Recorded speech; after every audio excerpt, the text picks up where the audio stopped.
Fala pessoal, Luan aqui, começando mais um boletim semanal, sua principal fonte de informação do mercado financeiro, os principais acontecimentos da semana anterior e um pouquinho do que a gente vai ver essa semana. Então, o nosso boletim hoje, começa com as bolsas norte-americanas recuando com o comunicado do Fed, mostrando que o colegiado ainda está subindo as expectativas de inflação e de juros terminal. A inflação nos Estados Unidos, mais uma vez, apresentou arrefecimento em novembro, subindo 0,1% em novembro contra 0,3% que era o esperado. O núcleo da inflação também recuou, passando de mais 6% para 6,1%. Na Europa, o Banco Central Europeu elevou em 2,5% a taxa de juros no bloco europeu.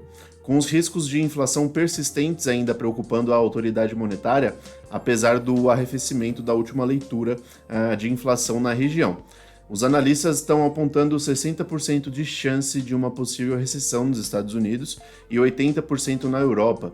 As estimativas de ganho de ações em um ano para os Estados Unidos são as menores desde março. Para a Europa, os especialistas reduziram as expectativas mais baixas para julho. E por fim, na China, o Banco Central chinês manteve os juros, apesar dos efeitos de lockdown na economia. No cenário local, o setor de serviços no Brasil recuou 0,6% em outubro, abaixo do esperado, com os efeitos da taxa de juros em níveis altos e o aumento de endividamento das famílias. Apesar disso, ainda está em 10,5% acima do nível de fevereiro de 2020. Além disso, a ata do Copom mostrou um comitê preocupado com o fiscal e a inflação. A autoridade também deixou claro que, se necessário, poderá retomar a alta dos juros caso ocorra desancoragem das expectativas de inflação. O Ibovespa teve novamente uma semana de perdas com a nomeação política e a equipe econômica, e a mudança de lei das estatais sendo mal recebidas pelo mercado.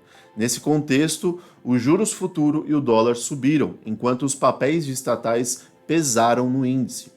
No radar corporativo, o cenário foi, em geral, bastante complexo, com um destaque de performance positiva das empresas do setor de frigoríficos, que anunciaram dividendos muito elevados, como Marfrig e Minerva.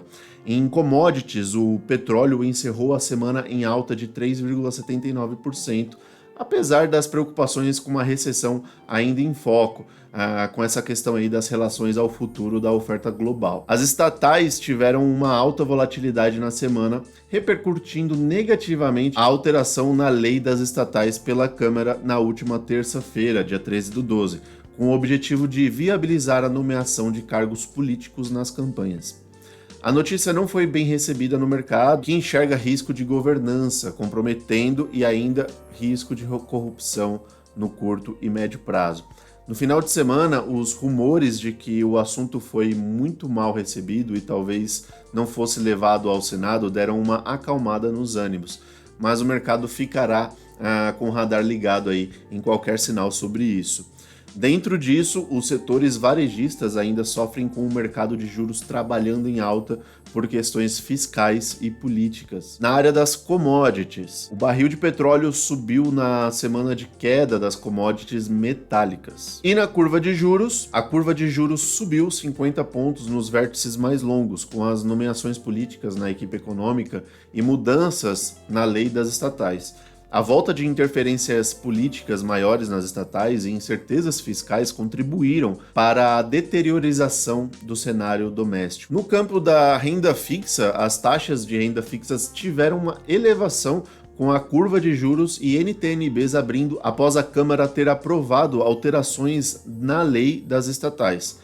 Fato que fez com que as taxas de renda fixas aumentassem, com os títulos públicos novamente atingindo ali acima do IPCA mais 6 e pré-fixados perto de 16%. E agora as perspectivas para essa semana. No Brasil, temos como principal indicador macro o IPCA 15, além das atenções voltadas para nomeações de novos ministros, PEC e votação do orçamento secreto. No cenário internacional, a inflação ao consumidor nos Estados Unidos continua no radar porque a decisão do Fed nos juros tem mostrado que o colegiado revisou para cima as previsões na inflação dos Estados Unidos.